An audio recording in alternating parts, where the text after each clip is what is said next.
Estos no son años de utopías o leyendas.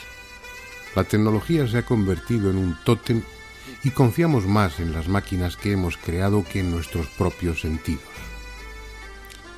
Dócilmente, por no parecer tontos o ingenuos, hemos asumido como si fuese un dogma que aquello que no pueda pesarse o medirse no es real, aunque lo tengamos delante de nuestros ojos. Además, ¿quién tiene tiempo para fantasías? Hay mucho que hacer, y en los ratos de ocio está el cine o la televisión, que satisfacen con creces cualquier necesidad de fabular. Todo lo que podamos imaginar ya nos lo dan imaginado. Pero no siempre fue así. Hubo un tiempo en el que cualquier cosa podía suceder. La técnica estaba reducida a las más elementales máquinas y no existían otros motores que la fuerza muscular. Todo lo que hoy nos es familiar no podía haber sido imaginado en aquella época ni por el más fantasioso de los adivinos. Saber leer o escribir era privilegio de unos pocos. Ni siquiera se había inventado aún la imprenta. Y el conocimiento, lo que la ciencia de entonces abarcaba, estaba en su mayor parte oculto tras los muros de los monasterios. No era ciertamente una etapa brillante de la historia. Había hambre, guerras, suciedad, epidemias y, sobre todo, ignorancia. Pero a cambio sobraba fantasía. Sin el yugo de la ciencia, el inconsciente colectivo se proyectaba libremente en todo tipo de mitos y supersticiones.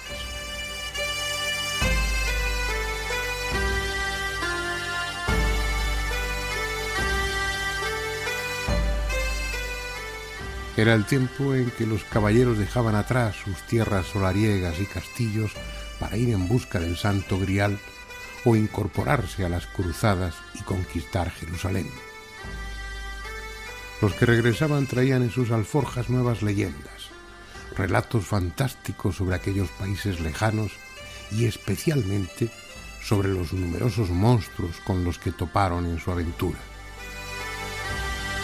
Nadie ponía en duda tales historias, porque, como todo el mundo sabía, en la tierra sensatamente plana de entonces convivían con el hombre las más diversas y extravagantes criaturas.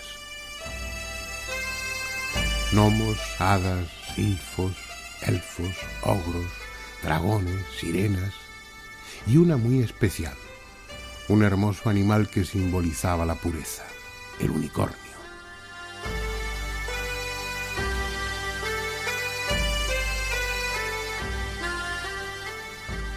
La tradición lo describe como un caballo blanco de cuya frente brotaba un solitario y recto cuerno.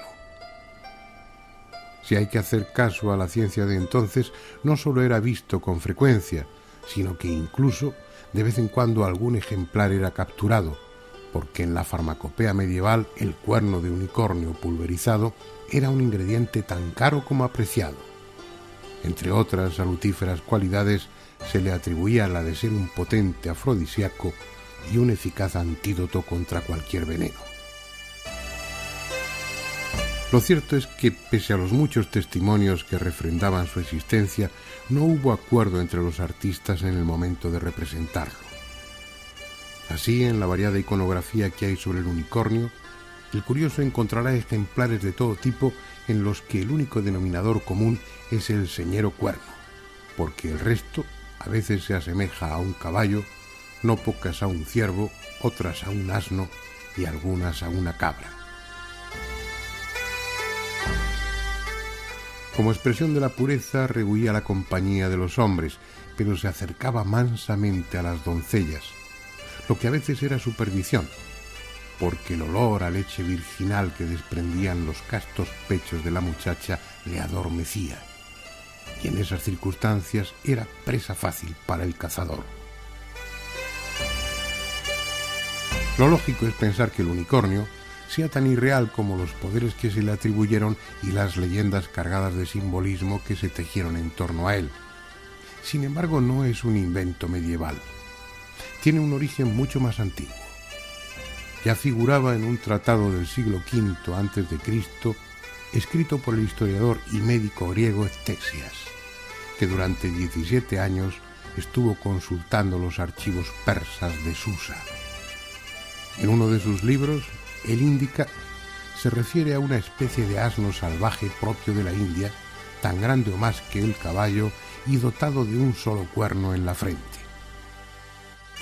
Los que encuentran fácil explicación para todo han supuesto que en ese pasaje de su libro, Ctesias está aludiendo simplemente al rinoceronte indio de un solo cuerno. Nosotros, más ingenuos o menos conformistas, vamos a darle crédito al historiador griego, mejor dicho, a los autores persas de los que él sacó la información, y trataremos de seguirle la pista al unicornio en el subcontinente indio.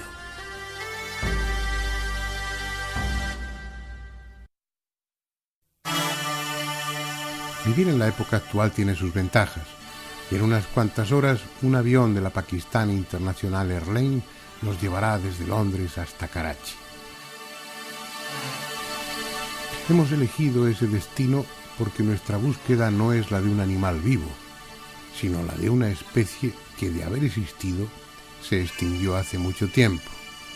Y en Pakistán se encuentran los restos de las más viejas culturas del subcontinente, que tal vez, solo tal vez, tuvieron contacto con el unicornio. Karachi fue la capital de la República Islámica de Pakistán desde su independencia en 1947 hasta 1960. Hace siglo y medio era una aldea de pescadores, pero durante la dominación inglesa se construyó un puerto, el único importante del país, y un ferrocarril para comunicarlo con los puntos lejanos del Punjab. Gracias a ello, Karachi se convirtió en una gigantesca urbe con 10 millones de habitantes.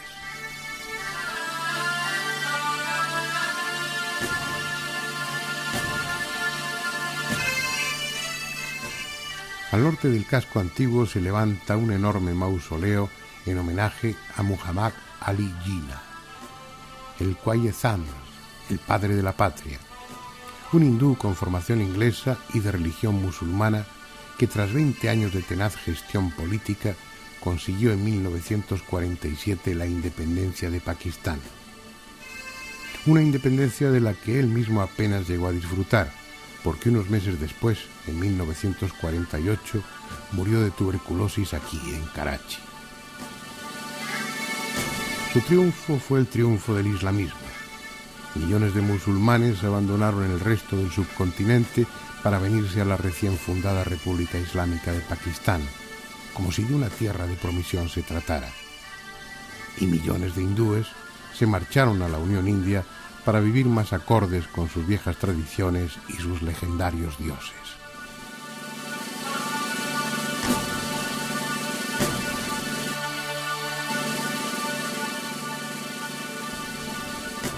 Pero aunque se trata de un país regido por la ley islámica, al punto que un ciudadano puede ser condenado a muerte por blasfemia, en la abigarrada población pakistaní caben hinduistas, budistas, católicos, evangélicos y miembros de las religiones más diversas.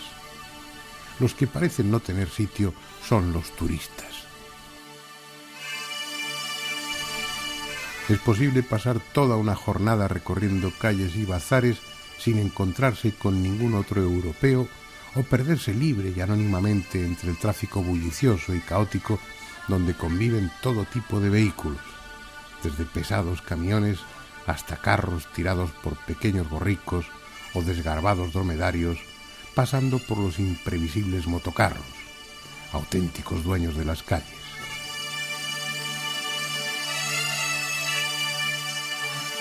Pero en esa Babel de bocinas sobre ruedas y accidentes constantemente evitados por un par de milímetros, lo que sin duda fascinará al viajero son las carrocerías cubiertas de espejos, pinturas, metales bruñidos, banderines y cualquier tipo de adorno que convierten a autobuses y camiones en auténticos museos rodantes.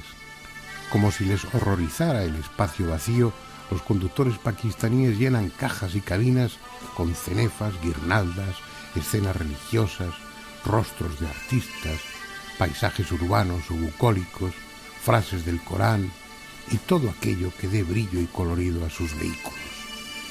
Es, en definitiva, una explosión de vida, la misma que anima las viejas calles de cualquier ciudad, auténticos bazares en los que encontrar de todo y a todos, gentes del Sind, de Beluchistán, del Punjab, de los lejanos valles del norte, y afganos, iraníes, hindúes, una población heterogénea y en constante crecimiento, a pesar de las campañas gubernamentales para que el índice de natalidad descienda.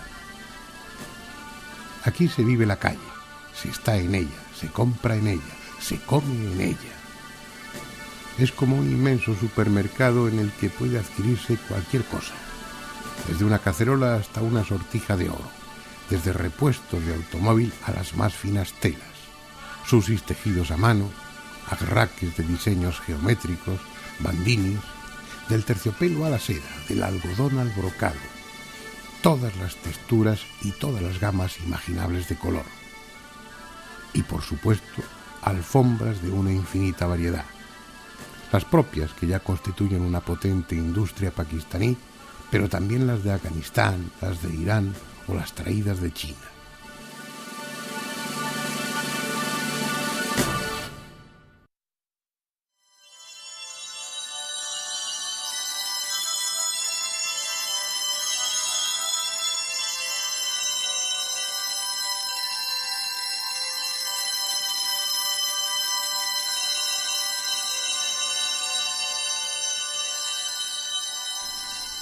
Hasta bien entrado este siglo, Londres era el corazón de un vasto imperio. Con planteamientos mucho más pragmáticos que éticos, Inglaterra organizó, controló y supo explotar en su propio beneficio la riqueza mineral y agrícola de los lejanos países que estaban bajo su influencia. En el subcontinente indio dispuso de una inmensa fuente de materias primas y de una baratísima mano de obra para extraerlas. El único inconveniente para el aprovechamiento de esas riquezas eran las enormes distancias a recorrer hasta llegar a puerto. Por eso, una de las empresas más ambiciosas que acometieron los ingleses en esta parte del mundo fue construir largas líneas férreas que unieran los centros productores con la costa.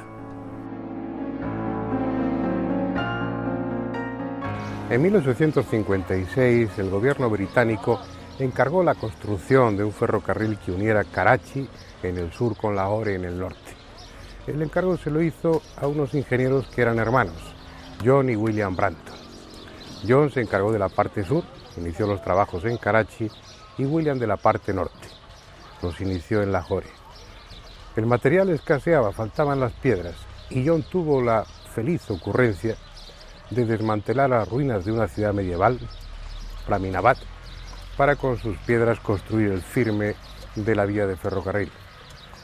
Escribió a su hermano contándole la feliz idea y este se puso a buscar también las ruinas de alguna ciudad antigua con la que poder construir el firme del ferrocarril. Así pues, esta vía, en el tramo de ferrocarril que une Karachi con Lahore, tiene el dudoso privilegio de a lo largo de 200 kilómetros estar construida sobre los restos de una ciudad de 5.500 años de antigüedad, Harappa. Sin embargo, aquel disparate cometido por los ingenieros ingleses sirvió para descubrir al mundo la existencia de una extraordinaria cultura desaparecida de la que hasta entonces no se tenía noticia alguna. Una cultura que se estableció 50 siglos atrás en ambas márgenes del río Indo y de la que afortunadamente Harappa no era la única muestra. En la provincia de Sind, a unos centenares de kilómetros al norte de Karachi, se hallaron los restos de otra ciudad tan antigua como desconcertante, Mohenjo-Daro. Probablemente la capital de un imperio surgido a las orillas del Indo, la arteria vital de esta parte del mundo. Una ciudad que alcanzó su mayor esplendor hace casi 5.000 años, en la misma época en que aparecieron las primeras dinastías del Antiguo Egipto. Su planificación, su sistema de alcantarillado, el trazado y disposición de sus calles para crear sombras y corrientes de aire que aliviasen el tórrido calor, sus casas, dotadas de baño y retrete, los enormes almacenes para el grano, las piscinas comunales, todo ello habla de una civilización extraordinaria y desconcertante, porque en Mohenjo-Daro no se han encontrado restos de templos ni de grandes palacios.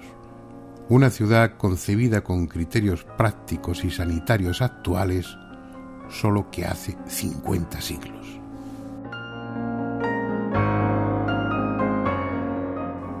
Los arqueólogos estiman que el imperio del Valle del Indo debió contar con unas 400 ciudades, todas ellas nacidas de la abundancia que proporcionaba este río.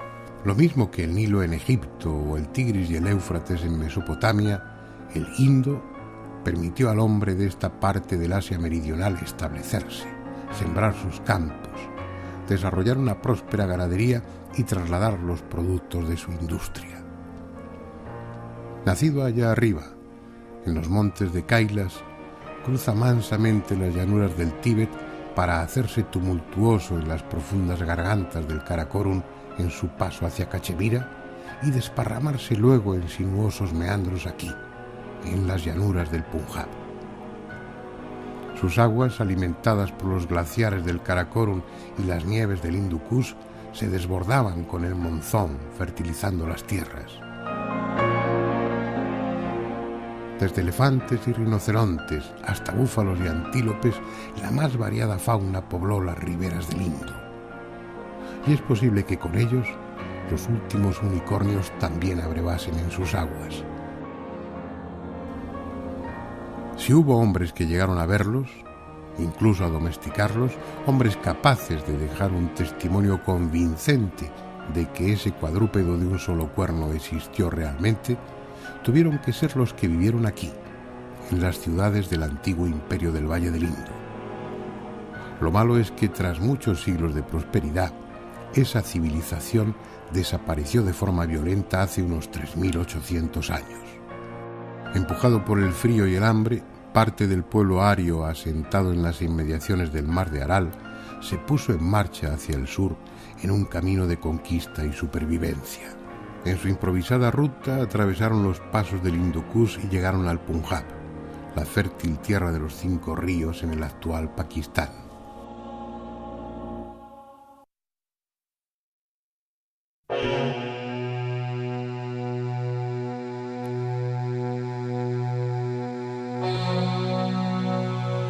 Esos arios, de los que procede el actual pueblo hindú, fueron quienes acabaron 1800 años antes de Cristo con la extraordinaria civilización del Valle del Indo. Aquí, en Mohenjo-Daro, debió producirse una brutal y despiadada matanza. En las casas del barrio artesano, los arqueólogos encontraron mezclados en revuelta confusión los esqueletos de hombres, mujeres y niños muertos a sablazos. Ya no pueden contarlo, pero tal vez entre los objetos que dejaron encontremos lo que andamos buscando. Aunque de pequeño tamaño, han sido muchas las piezas halladas entre los restos de Mohenjo-Daro y Harappa que ilustran sobre el modo de vida y las aficiones de sus antiguos habitantes. No es difícil localizarlas. Están en el propio museo que hay junto a las ruinas, en el Museo Nacional de Karachi, donde se conservan magníficas colecciones de diferentes épocas del pasado pakistaní, y en el Museo de Lahore, sin duda el más bello del país, instalado en un edificio de estilo gótico mogol y que tuvo como primer conservador al padre de Rudyard Kipling, el célebre escritor, autor de novelas como Capitanes intrépidos o King de la India.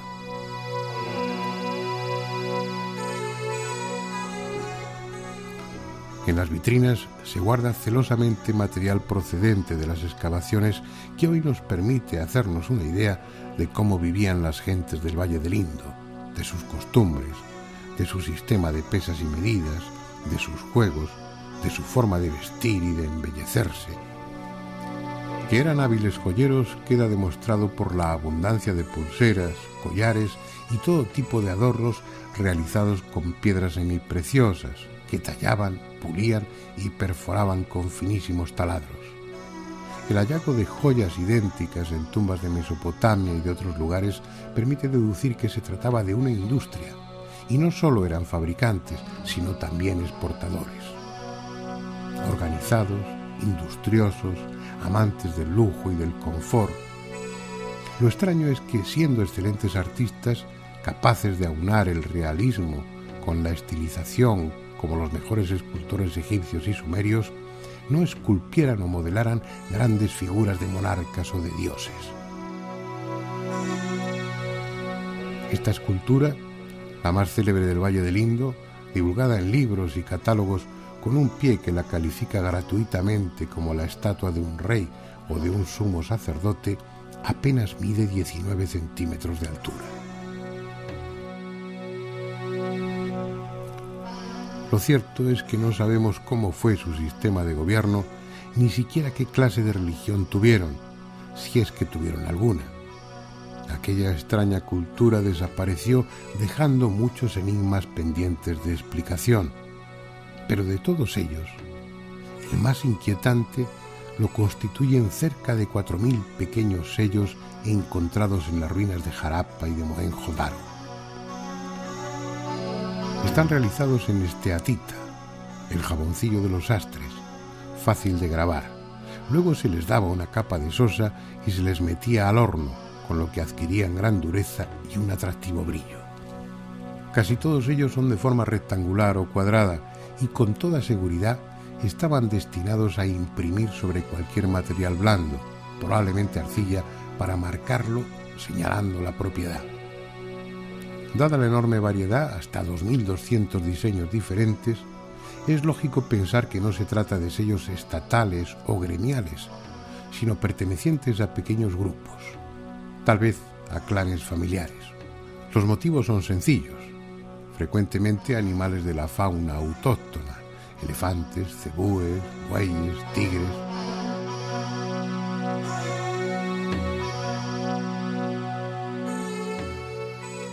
Pero además de representaciones de animales, en los sellos también hay escritura. Una escritura extraña, todavía sin descifrar, ni más ni menos que una de las más antiguas escrituras del mundo. Parece formada por ideogramas, o quizá es silábica, o ambas cosas, pero es distinta a cualquier otra de las escrituras conocidas, excepto a una.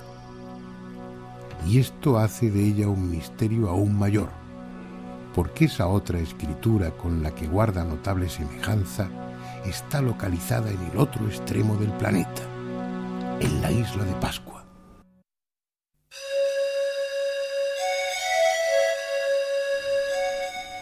Un triángulo de tierra de unos 160 kilómetros cuadrados lejos de cualquier parte, a 2.000 kilómetros de Pitcairn, la isla más cercana, y a 3.500 de la costa americana. Tan solitaria, tan aislada, que sus habitantes, al no tener otra referencia que el cielo por arriba y el océano en todo lo que su vista alcanzaba, la llamaron Tepito o Teenua, que quiere decir el ombligo del mundo. Sus moai, las enigmáticas estatuas de piedra, han hecho a Pascua célebre en todo el mundo. Hay más de 1.000 repartidas por la isla y sigue sin saberse para qué las tallaron en tan enorme número ni a quiénes representan. Pero hoy al menos no son la razón de nuestra visita.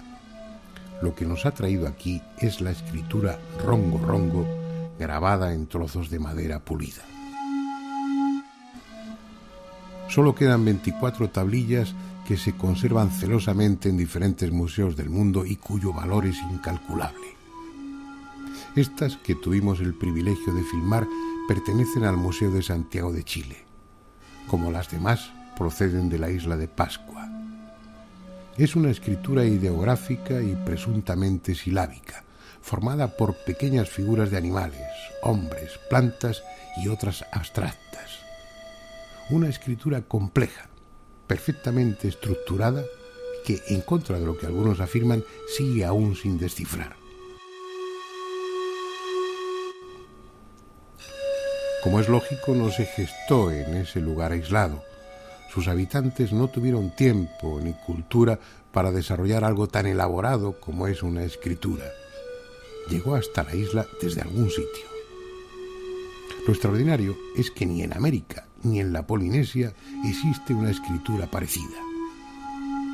Según la tradición de los antiguos pascuenses, fue llevada a la isla por un legendario rey, Otumatua.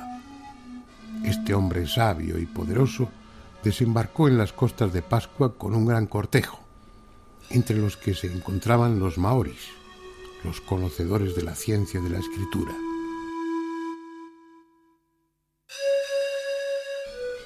Procedían de una gran isla llamada Iva, situada hacia el poniente, que se había hundido como consecuencia de un gran cataclismo.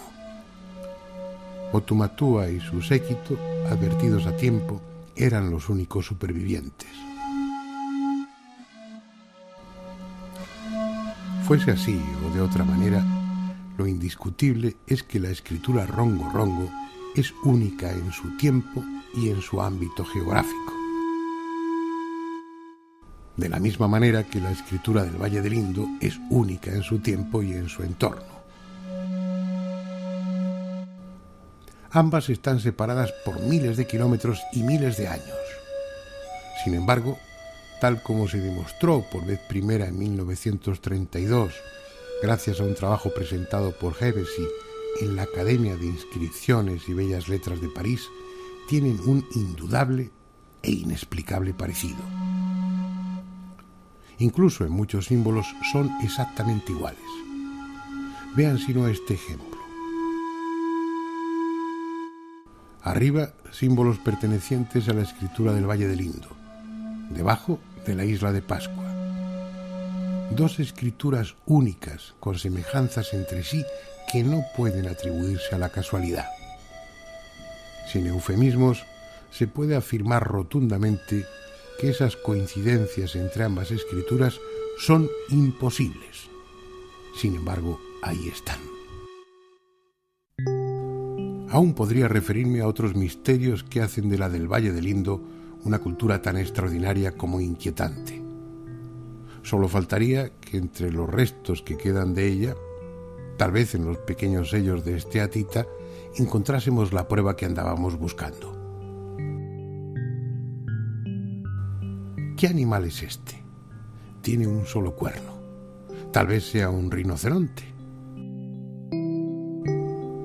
No, porque al rinoceronte lo conocían sobradamente y lo representaron tal cual es.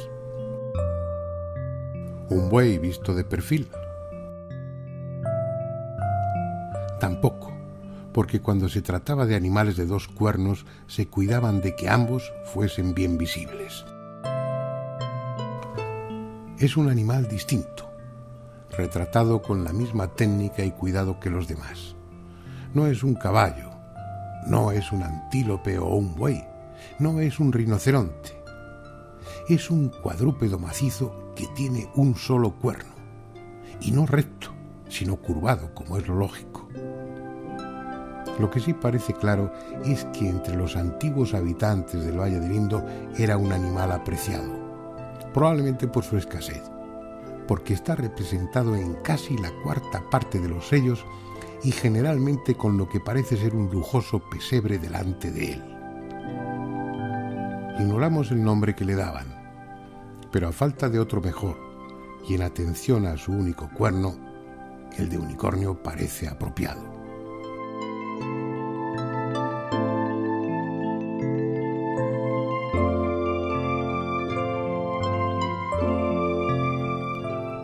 Cuando se da con el origen de una leyenda y solo queda la realidad desnuda, uno siente cierta decepción. En el fondo, la historia auténtica del unicornio nada tiene de extraordinaria. Continuamente desaparecen especies o se encuentran miembros de otras que se creían extinguidas. Por citar solo un caso, el último ejemplar del leopardo autóctono de este subcontinente indio fue visto en 1948. Desde entonces no se ha vuelto a saber de ese animal. La conclusión de nuestra búsqueda es que sí hubo unicornios, aunque no eran hermosos ni arrogantes. Sus últimos ejemplares pastaron a las orillas de este río hace 4 o 5 mil años. Fue su desaparición y la fantasía de un pueblo hambriento de ideales las que lo convirtieron en un mito.